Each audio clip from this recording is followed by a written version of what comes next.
reawakening because they were political, Yeah. they were artistic collaborators. My mother ran a theater and cooked the breakfast and knew where we all were all the We didn't always understand each other, my father and me, but we could agree that where there was an opportunity to do something good. At 63, Nell Newman finally sits down for an interview that Hollywood never expected to see. For decades, her father, Paul Newman, and her mother, Joanne Woodward, were celebrated as the golden couple, a flawless love story that seemed immune to the scandals of fame. But as Nell adjusts the microphone and takes a long pause, she says quietly, "There are things about my family that were never what they appeared to be."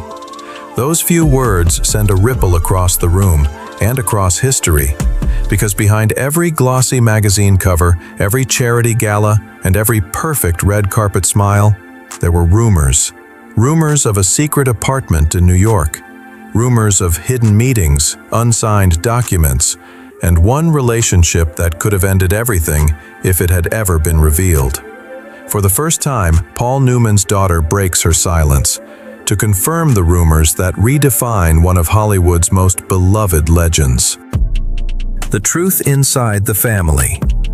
To the outside world, the Newmans lived a dream life, a grand estate in Westport, Connecticut, surrounded by laughter, success, and the golden glow of Hollywood's favorite couple. But inside the house, the silence spoke louder than applause. Nell remembers long mornings when her father was simply gone. No one asked where. No one dared to. Her mother, Joanne Woodward, kept the home running, managed her own acting career, and tried to hold the family together.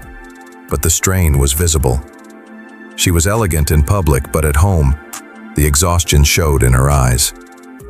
For years, Nell believed this was just the cost of fame, until she stumbled on something that changed how she saw her father forever.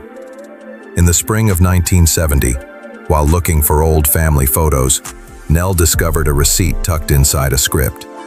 It was a lease document for a small apartment on 78th Street in Manhattan, registered under a shell company connected to one of Paul Newman's film projects.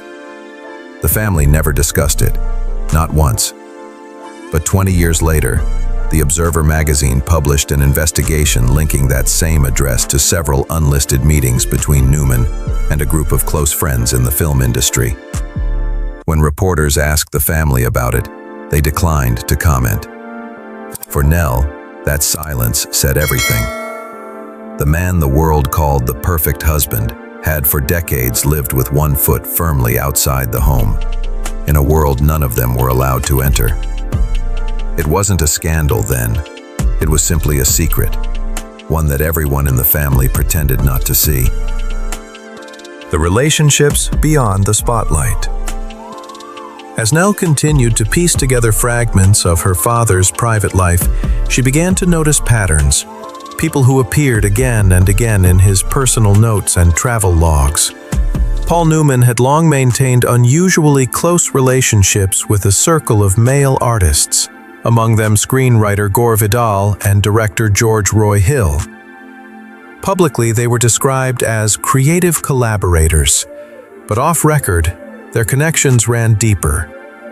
Between 1969 and 1982, Paul took several unannounced trips to New York, Rome, and Stockholm, always without family and always accompanied by at least one member of that circle.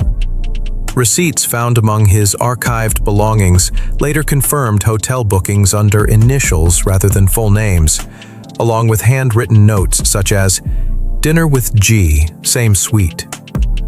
When journalists asked about those entries, Nell didn't speculate. She simply said, "My father valued privacy more than anyone I've ever known." But he also lived a double rhythm, the public man and the man who wanted to disappear. Then came a more tangible clue. While reviewing her mother's private documents, Nell discovered a typed letter marked "private, not for distribution." It referenced her father's life insurance policy and listed an additional beneficiary, a male name not belonging to any family member. No one could confirm the identity behind it, and the document was quietly archived. But for Nell, It was one more thread in a story she could no longer ignore. The perfect family portrait had cracks, and through them, the truth was beginning to show. Family tragedy and legal disputes.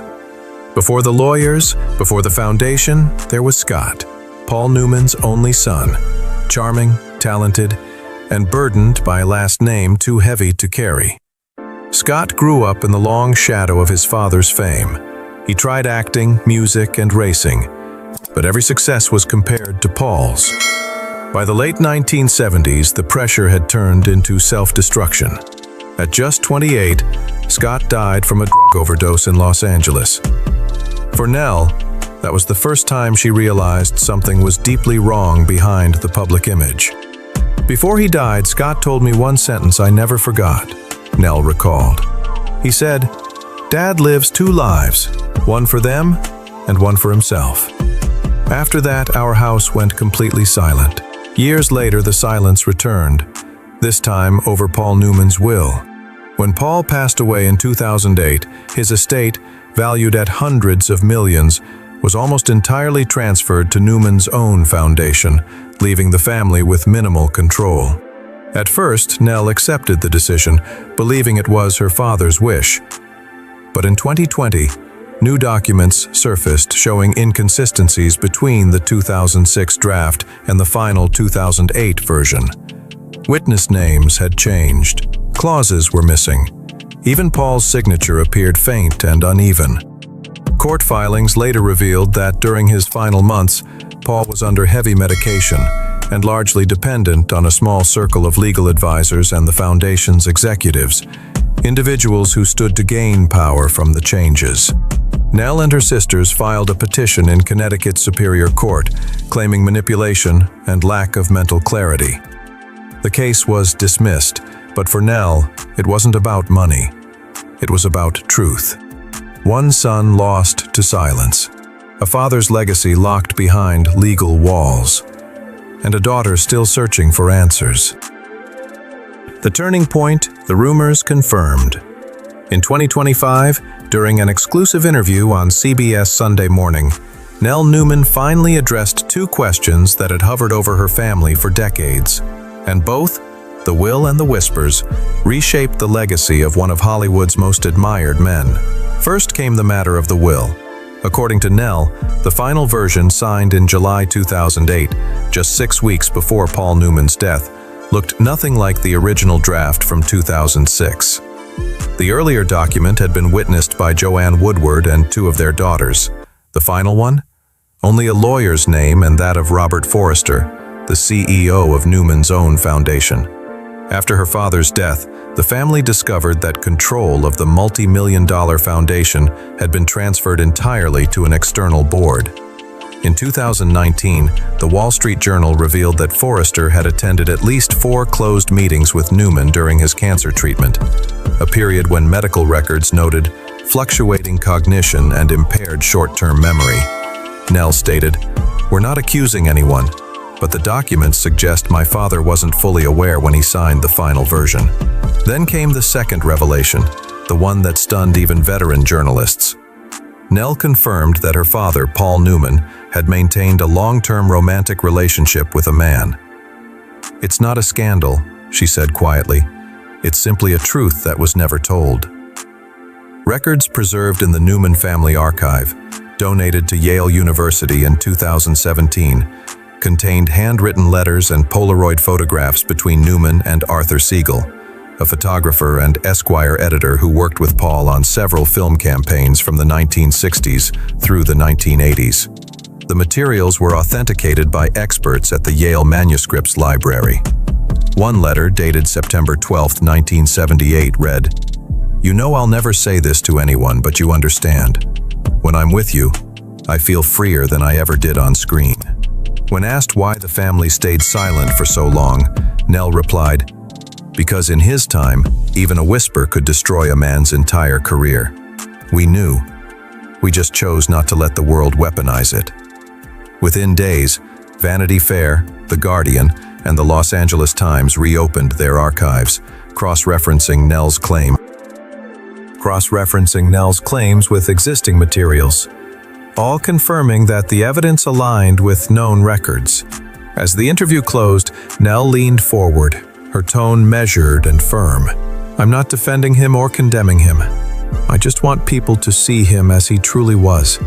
Complex, conflicted, but always trying to live by his own truth. Two truths, long buried, now revealed. And with them, the myth of perfection that Hollywood had guarded for half a century finally began to crumble." The ending. Paul Newman was, and will always be, one of the greatest actors of the 20th century. A man whose blue eyes became an emblem of American cinema, whose voice carried both charm and conviction, and whose foundation changed millions of lives through charity. But as his daughter revealed, legacy is never simple. Behind the trophies, the philanthropy, and the adoration lies a set of questions that time itself has yet to answer. Who was Paul Newman when the cameras stopped rolling? And what did it cost to live as both a legend and a man?